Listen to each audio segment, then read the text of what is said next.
Hello everyone. क्या आप 2026 में एक कार प्लान कर रहे हैं और मन में ये डाउट है कि कौन सी कार ले, पेट्रोल, सीएनजी या फिर ईवी कार ली जाए? तो यही सब कंफ्यूजन दूर करने के लिए हमने ये वीडियो बनाई है। और आपके दिमाग में ये चीजें चलती होगी कि यार अगर हम ईवी कार ले लेते तो क्या उसमें हमारा पैसा बर्बाद हो जाएगा या हमें एक्चुअल में बेनिफिट मिलेगा उस चीज से ईवी कार लेने पे। तो चलिए इस बारे में थोड़ा सा डीपली बात करते हैं। इसलिए हम एक कंपेरिजन लाए हैं टाटा पंच का, जिसका हम पेट्रोल का टॉप वेरिएंट और सीएनजी का टॉप वेरिएंट और ईवी का टॉप वेरिएंट के बारे में कंपेरिजन करेंगे और देखेंगे कि असल में हमें कौन से वेरिएंट से ज्यादा बेनिफिट है और कौन से लॉस है। तो चलिए गाइस, देख सकते हैं मैंने ये चार्ट पहले ही रेडी करके रख लिया है और अब मैं आपको इसको थोड़ा सा बता देता हूँ इसके बारे में कि किस हिसाब से मैंने एक कैलकुलेशन करके रखा है। तो इधर पेट्रोल का टॉप वेरिएंट आ जाता है, इधर सीएनजी का और इधर ईवी का। जो है टाटा पंच का पेट्रोल का टॉप वेरिएंट है वो 9.85 लाख का बैठता है, जिसका आरटीओ 78,000 और इंश्योरेंस 48,000 का बैठ जाता है, जिसकी ऑन रोड कीमत जो होती है 11,11,000 रुपए हो जाती है।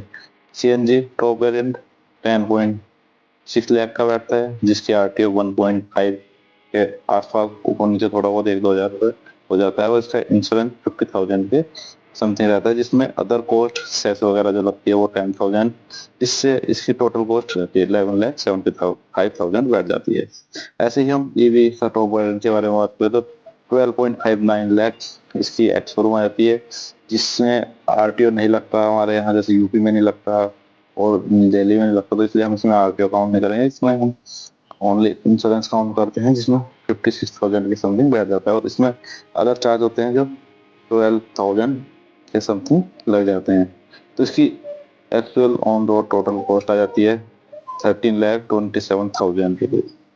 अब इसको हम देखें तो ये सीएनजी से 1,51,000 एक्स्ट्रा पे करना पड़ता है और पेट्रोल से देखें तो 2,16,000 एक्स्ट्रा पे करना पड़ता है। इनकी ईएमआई के बारे में बात कर लेते हैं। और ईएमआई जैसे कि मैंने डाउन पेमेंट तीनों में 2 लाख का दिखाया, इंटरेस्ट रेट इनमें 9% का है और मंथली पीरियड किस्त का 72 किस्त दिखाई है 7 साल की।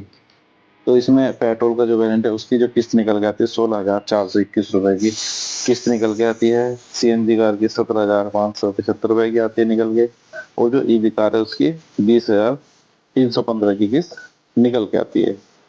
तो इसमें जैसे हम देख लेते हैं मोटा मोटा, अगर इसमें मोटा मोटा देखा जाए तो जो ईवी की किस्त है वो लगभग जो सीएनजी किस्त है उससे 2,500-3,000 के आसपास और पेट्रोल से लगभग 4,000 के आसपास तो ज्यादा बैठ रही है। लेकिन अब हम इसकी रनिंग कॉस्ट पे जाते हैं।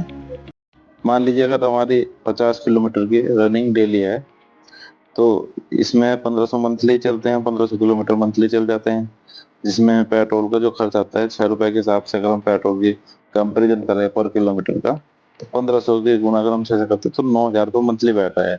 और अगर हम किस्त के साथ इसको जोड़ते तो 25,421 रुपए मंथली खर्चा हमारा आ गया पेट्रोल गाड़ी में।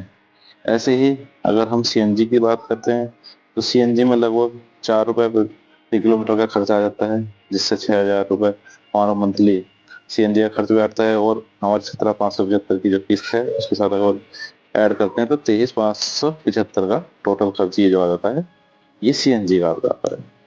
ऐसे ही अब हम ईवी के बारे में बात करते हैं तो ईवी जो है 1,500 मंथली हम चलते हैं तो इसमें पर किलोमीटर लगभग 1 रुपए से भी कम का आता है खर्चा, लेकिन मैं 1 रुपए मान के चलता हूँ तो उससे हमारा 1,500 रुपया मंथली खर्च ईवी के चार्जिंग में आ जाता है घर से। तो जो 1,500 किलोमीटर हम चलते हैं, तो ऐसे ही हमारी इसकी किस्त बैठी थी 20,315 प्लस 1,500 रुपए चार्जिंग के, तो इसकी किस्त बैठती है 21,815 रुपए ये मंथली खर्चा ईवी पे। तो इस हिसाब से अगर हम कंपैरिजन करते हैं तो ये 1,760 रुपए सीएनजी से कम खर्चा है इसका और 3,606 रुपए पेट्रोल से कम खर्चा आ रहा है हमारी ईवी कार का। तो अगर ओवरऑल देखा जाए, देखने में तो ईवी थोड़ा कॉस्टली लग रही थी, लेकिन ईएमआई पे जाते हैं और उसका मंथली खर्च पे जाते हैं 1,500 किलोमीटर प्रति मंथ के हिसाब से, तो इसमें ईवी थोड़ा सा सेव करना लग जाती है सीएनजी और पेट्रोल के। लेकिन अगर हम इसी कॉस्ट को, इसी की वो रनिंग को डबल कर देते हैं, 2x कर देते हैं, यानी कि 3,000 पर मंथ की हमारी रनिंग होती है, तो उसमें इस हिसाब से पेट्रोल तो खर्च करेगा हमारा लगभग 34,421 रुपए, और सीएनजी कार में हमारा खर्च आएगा 29,575। इसमें ईएमआई और सीएनजी दोनों ऐड है। और इसी हिसाब से हमारी जो ईवी कार खर्च करेगी वो करेगी 23,315 रुपया, इस प्लस ईवी चार्जिंग। अब इसमें देख लेते हैं कि सीएनजी से तो 6,260 रुपये कम खर्च में चल रही है, और पेट्रोल से 11,106 रुपये कम खर्च में चल रही है। ठीक है, तो ये जो कंपैरिजन देखो आपने देख लिया है टाटा पंच के पेट्रोल, सीएनजी और ईवी वेरिएंट में, और इस चीज से आप एक आइडिया लगा सकते हो अपने किलोमीटर के हिसाब से कि आपके किलोमीटर कितने मंथ में कितना चल सकती है आपकी गाड़ी। उस हिसाब से आप कैलकुलेट कर सकते हो। ये मैंने आपको 1,500 किलोमीटर और 3,000 किलोमीटर का ये सारा कैलकुलेशन निकाल के दिखा दिया है। तो भाई जैसे कि आपने ये कंपैरिजन देखा है, उसके बाद थोड़ा आपका डाउट क्लियर हो गया होगा कि आपको कौन सी गाड़ी लेनी चाहिए। थोड़ा सा मैं आपके लिए इजी कर देता हूँ कि आपको कौन सी गाड़ी लेनी चाहिए। तो गाइस जैसे अगर आपकी जो रनिंग है मंथली वो अगर 500 किलोमीटर से नीचे नीचे रहती है, कम से कम आपको जाना होता है गाड़ी से, तो आपको पेट्रोल वेरिएंट पे जाना चाहिए। यदि आपकी 500 किलोमीटर से ज़्यादा रनिंग होती है तो आपके लिए सीएनजी भी एक अच्छा ऑप्शन रहेगा। आपकी रनिंग कॉस्ट कम होगी पेट्रोल से, और सीएनजी का रेट भी कम है पेट्रोल से। और तीसरी बात, आपके पास इतना एक्स्ट्रा पैसा आपको मॉडल में सीएनजी में बढ़ाना नहीं पड़ेगा। लेकिन अगर आपकी जो रनिंग है 1500 से ऊपर, 2,000 का या 3,000, तो मेरे हिसाब से ईवी कार पे जाना चाहिए, क्योंकि ईवी में आपकी जो रनिंग कॉस्ट है बिल्कुल लगभग जीरो हो जाएगी। ठीक है, 1 रुपए प्रति किलोमीटर। तो उसके हिसाब से आपको आने वाले टाइम में बहुत ज्यादा बेनिफिट देखने को मिल सकता है। और यदि आप उसको 1 लाख 2 लाख किलोमीटर चला लेते तो आप बहुत ज्यादा पैसे सेव कर सकते हैं उसके हिसाब से। तो मेरी राय यही है। और आप देखिए आपको क्या पसंद है, आप किस चीज में ज्यादा संतुष्ट है, उस हिसाब से आप अपना डिसीजन लीजिए और कमेंट बॉक्स में बताएं।